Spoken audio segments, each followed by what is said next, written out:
여러분이 30년 동안 꼬박꼬박 낸 국민연금. 65세에 받을 그 동에서 4개월치가 이미 증발했습니다. 아무도 알려주지 않았죠? 환율이 1,500원을 향해 치솟는 동안 정부는 금리 올리기가 무서워서 여러분의 노후자금 95조 원을 몰래 끌어다 쓰고 있거든요. 더 소름 돋는 건 이 상황에서 정부가 반성은커녕 국민한테 책임을 떠넘기고 있다는 겁니다. 한국은행 총재가 뭐라고 했는지 아세요? 젊은 세대가 해외 투자하는 이유가 쿨해 보이고 싶어서라니 놀랐다. 이런 말을 공개석상에서 했어요. 새벽 3시에 일어나 나스닥 확인하는 40대 가장들한테 건멋들었다고 비꼬는 겁니다. 일본은 엔화가 34년 만에 최저로 폭락해도 연금에 손 안 댔고, 노르웨이는 전쟁통에도 국부펀드를 정치 도구로 안 썼는데 왜 유독 대한민국만 국민 노후를 볼모로 잡고 있는 걸까요? 지금부터 그 충격적인 진실을 파헤쳐 보겠습니다.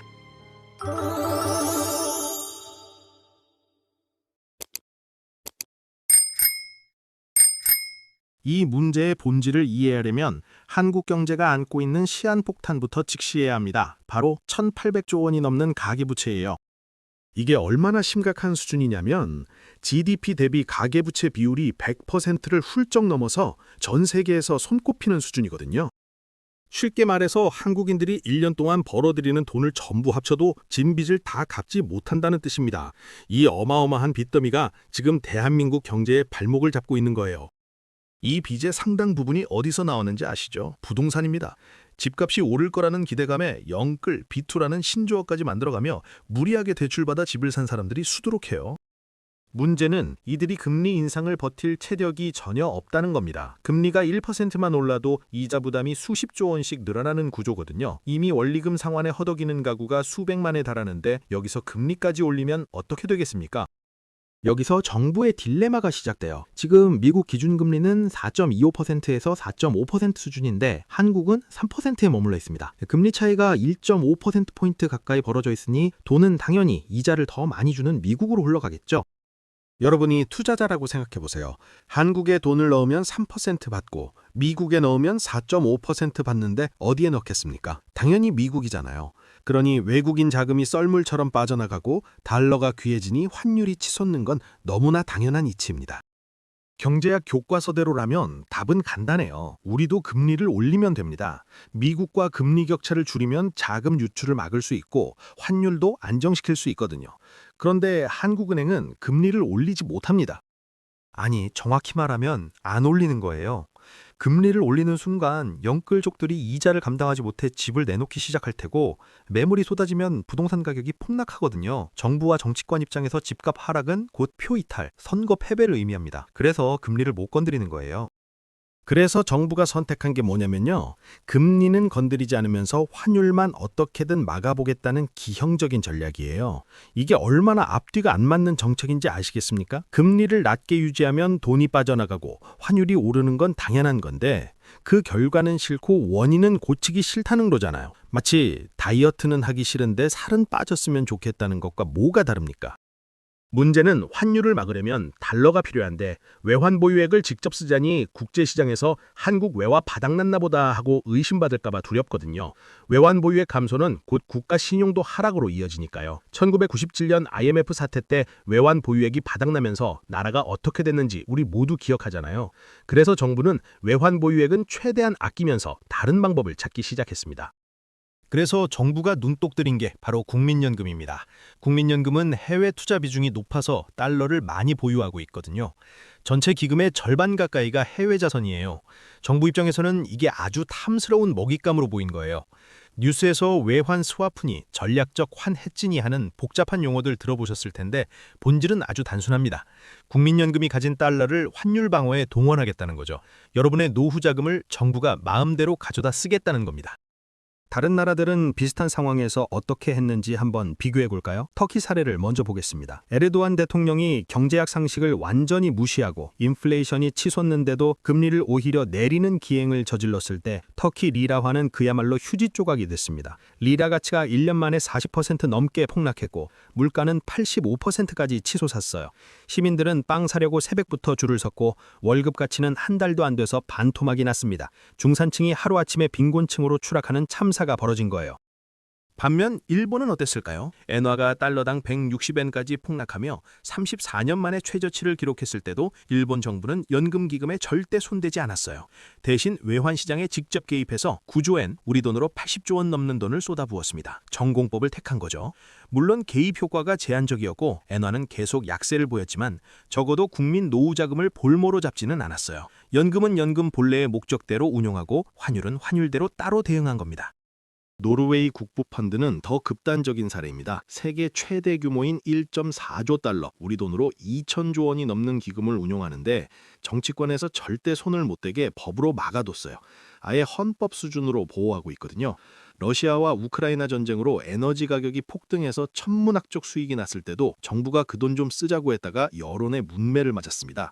국민들이 들고 일어나서 그건 우리 미래 세대의 돈이지 지금 정부가 쓸 돈이 아니다 라고 항의한 거예요. 결국 정부는 손도 못 댔습니다. 그런데 대한민국은 어떻습니까? 외환 스와프라는 이름으로 국민연금에서 650억 달러, 우리 돈 95조 원 규모의 달러를 빼다 쓰고 있어요. 거기다 환해지를 강화하라며 국민연금이 달러 강세로 벌어들일 수 있는 수익 기회마저 차단해버렸습니다. 이게 왜 심각한 문제냐면요. 환율이 1,200원에서 1,500원으로 오르면 달러 자산을 가지고 있는 것만으로도 25% 수익이 나는 거거든요. 아무것도 안 하고 가만히 있어도 돈이 불어나는 상황이에요. 국민연금이 해외에 투자한 자산만 수백조 원인데 그냥 가만히 있어도 수십조 원의 환차익을 거둘 수 있는 상황이에요. 1달러에 1,200원 할 때 사둔 미국 주식이 환율 1,500원이 되면 주가가 그대로여도 25% 수익이 나는 거잖아요. 그런데 정부가 그 수익을 포기하고 환율 방어에 동원하라고 강제한 겁니다.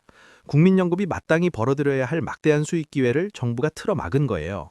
여러분 돈으로 정부 실책을 메우고 있는 겁니다. 숫자로 따져보면 더 기가 막힙니다. 환율이 10원만 움직여도 국민연금이 포기해야 하는 기회비용이 1조 7천억 원이에요. 조 단위 돈이라 감이 잘 안 오실 수 있는데 이걸 전체 국민 수로 나눠서 4인 가족 기준으로 계산해보면 1년에 약 30만 원이라는 돈을 허공에 날려버리는 셈입니다. 여러분, 길 가다가 30만 원 잃어버리면 며칠은 잠이 안 오잖아요. 그 돈이 정부 정책 하나 때문에 사라진 겁니다. 지난 몇 달간 환율이 100원 넘게 요동쳤으니 단순 계산해도 17조 원이 훨씬 넘는 잠재 수익을 날려버린 셈이죠. 더욱 뼈 아픈 건 복리 효과의 상실입니다. 올해 벌지 못한 17조 원은 내년에 재투자되어 더 큰 눈덩이처럼 불어날 수 있었던 소중한 종잣돈이거든요. 이걸 30년 복리로 계산하면 손실 규모는 100조 원에 육박합니다. 상상이 되십니까? 4인 가족 기준으로 환산하면 여러분 가정에서 수천만 원의 노후 자금이 증발한 거예요. 나중에 65세 되어서 연금 받으실 때 최소 3개월에서 4개월치가 그냥 사라진 겁니다. 30년 동안 꼬박꼬박 연금 내신 대가가 정부의 정책 실패를 메우는 데 쓰인 거예요. 한겨울에 손시려워하며 출근해서 일한 그 시간들, 야근하며 고생한 그 시간들이 허공으로 날아간 셈입니다. 이게 말이 됩니까? 혹시 이렇게 생각하시는 분도 계실 거예요. 그래도 나라 경제가 위기라는데 국민연금이 좀 도와줄 수도 있는 거 아니냐고요. 하지만 냉정하게 따져보면 이건 도움의 수준을 넘어선 약탈에 가깝습니다. 노르웨이처럼 법으로 막아놨으면 정부가 손도 못 댔을 거예요. 우리나라는 그런 안전장치가 없으니까 정부 마음대로 가져다 쓰는 겁니다. 더 황당한 건 이 상황에서 정부의 태도입니다. 솔직히 잘못했다, 금리 정책 판단이 늦었다 이렇게라도 사과하면 그나마 양심은 있구나 싶을 텐데요. 전혀 그렇지 않아요. 오히려 국민 탓, 기업 탓, 심지어 유튜버 탓으로 일관하고 있거든요. 그것도 아주 당당하게 말이죠. 책임질 사람은 책임 안 지고 엉뚱한 데 화살을 돌리고 있는 겁니다. 한국은행 총재가 뭐라고 했는지 아세요? 해외 투자 은행들은 괜찮다는데 국내 유튜버들이 원화가 휴지 조각 된다고 공포를 조장한다. 이렇게 유튜버들에게 책임을 전가했습니다. 아니 환율을 1,470원대까지 올려놓고 1,500원을 위협하게 만든 게 유튜버들입니까? 유튜버들이 한국은행 금고에서 돈이라도 빼갔습니까? 숫자가 증명하고 시장이 반응하는 위험 신호를 분석하고 경고하는 건데 그걸 공포 조장이라고 매도하는 거예요. 하지만 유튜버 탓은 그나마 애교로 봐줄 수 있습니다. 진짜 분통이 터지는 건 바로 국민 탓을 한다는 점이에요. 정부는 지금 환율이 오르는 주된 이유 중 하나로 여러분 같은 개인 투자자들이 미국 주식을 너무 많이 사서 달러가 유출되기 때문이라고 몰아가고 있거든요. 서학개미들이 문제라는 거예요. 심지어 한국은행 총재 입에서 이런 말까지 나왔습니다. 젊은 사대가 해외 투자하는 이유가 쿨해 보이고 싶어서라니 놀랐다. 이런 발언을 공개석상에서 했어요. 지금 미국 주식에 투자하는 사람들이 누군지 정말 모르시는 건가요? 이 발언이 철없는 20대 일부에게만 해당되는 이야기 같으십니까? 아닙니다. 이건 지금 미국 주식에 투자하는 서학개미라고 불리는 대한민국의 30대, 40대, 50대 가장 전체를 모욕하는 발언이에요. 10년 넘게 박스권에 갇힌 코스피에 질린 사람들, 수시로 터지는 상장사 횡령과 배임에 신물난 사람들이 서학개미의 실체입니다. 회사에서 구조조정 압박받으면서도 자녀 학원비 걱정에 잠 못 이루는 40대 가장들, 퇴직금이라도 지키려고 새벽 3시에 일어나 미국장 확인하는 50대 자영업자들이에요. 점심값 1,000원이라도 아끼려고 편의점 도시락으로 때우면서 모은 피 같은 돈, 혹여나 잘못될까봐 밤잠 설쳐가며 나스닥 지수를 들여다보는 분들이에요. 퇴근하고 피곤한 눈을 비비며 넷플릭스 보는 대신 엔비디아 실적을 분석하고 테슬라 뉴스를 찾아보는 가장들이시죠. 이 사람들한테 겉멋이 닿았다고요? 쿨해 보이고 싶어서 투자한다고요? 우리가 무슨 명품 가방 사며 사치 부리는 사람들입니까? 정말 현실을 모르는 건지 알면서도 물타기 하려는 건지 분간이 안 됩니다. 우리가 왜 정들었던 한국 주식시장을 떠났겠습니까? 10년을 투자해도 제자리 걸음인 코스피에 지치고 툭하면 터지는 횡령 배임 뉴스에 실망하고 회사가 좀 잘 된다 싶으면 물적 분할해서 개미들 뒤통수를 치는 기울어진 운동장에 질렸기 때문 아닙니까? 내 자식만큼은 나처럼 돈 때문에 쪼들리지 않게 하려고 불안한 내 노후를 국가에 기대지 않고 스스로 해결해보려고 살 길을 찾아 처절하게 미국 시장으로 떠난 거예요. 이건 투기나 겉멋이 아니라 가장의 무게를 짊어진 이들의 처절한 생존 투쟁입니다. 그런데 원인을 제공한 정부가 반성은커녕 살 길을 찾아 고군분투하는 국민의 뒤통수에 대고 너희가 겉멋이 들어서 환율이 오른다, 애국심이 부족하다며 손가락질을 해대고 있어요. 가만히 있으면 인플레이션에 내 자산이 녹아내려 벼락거지가 들 게 뻔해서 발버둥치는 국민들을 환율 상승의 주범 취급하는 게 지금 대한민국 정부의 인식 수준입니다. 척반하장도 유분수지. 이런 이야기를 들으면 정말 피가 거꾸로 솟지 않으십니까? 정부의 압박은 개인에게만 그치지 않습니다. 기업들한테도 똑같은 잣대를 들이대고 있어요. 삼성전자, 현대차 같은 수출 대기업들이 벌어들인 달러를 한국에 가져오지 않는다고 비난하면서 임원들 불러다가 달러 좀 내놓으시죠 라며 사실상의 압력을 행사하고 있거든요. 마치 조선시대 관아에서 상인들 쥐어짜는 것 같은 모습이에요. 냉정하게 한번 생각해 볼까요? 기업들이 바보입니까? 여러분이 사장님이라면 어떻게 하시겠어요? 환율이 1,470원인데 곧 1,500원, 1,600원 갈 게 뻔히 보이는 상황에서 지금 가지고 있는 달러를 팔 바보가 어디 있습니까? 당연히 안 팔겠죠. 가지고만 있어도 자산 가치가 올라가니까요. 기업도 이익을 추구하는 조직이에요. 손해보는 짓을 왜 합니까? 삼성전자만 해도 미국 텍사스에 반도체 공장 짓는데 수백억 달러가 들어가요. 현대차도 조지아 전기차 공장에 천문학적인 투자를 하고 있고요. 매년 200억 달러 이상을 미국에 투자해야 하는데 정부 눈치 보느라 그 달러를 지금 다 팔아버리면 나중에 공장은 무엇으로 짓고 기술 투자는 어떻게 합니까? 기업들이 달러를 쥐고 있는 건 투기가 아니라 생존 전략입니다. 오히려 기업들이 달러를 안 놓는다는 건 그만큼 원화를 못 믿겠다는 시그널 아닙니까? 시장 참여자들은 다 보고 있어요. 아, 정부가 달러 없어서 기업한테까지 손 벌리는구나. 상황이 이 정도로 심각한가 보다. 이러면 시장 불안감만 더 커지는 거죠. 정부가 진화하려다가 오히려 불을 키우는 꼴이에요. 이게 과연 2026년 자유시장 경제국가에서 일어날 법한 일입니까? 1997년 IMF 외환위기 때를 떠올려 보세요. 그때도 정부는 한국 경제 펀더멘털은 튼튼하다고 장담했습니다. 걱정하지 마라. 위기 없다고 했어요. 2008년 글로벌 금융위기 때도 마찬가지였어요. 그 말 믿고 가만히 있다가 어떻게 됐습니까? 성실하게 일하던 중소기업들이 줄줄이 부도났고 평생 모은 아버지들의 퇴직금이 반토막 났습니다. 하루아침에 직장을 잃고 거리로 내몰린 가장들이 얼마나 많았습니까? 반면에 위기를 감지하고 달러를 미리 확보했던 사람들은요, 헐값에 나온 건물과 기업을 쓸어 담으며 부의 대이동을 경험했어요. 위기는 누군가에게는 재앙이지만 누군가에게는 기회거든요. 역사는 반복됩니다. 지금도 똑같은 일이 벌어지고 있어요.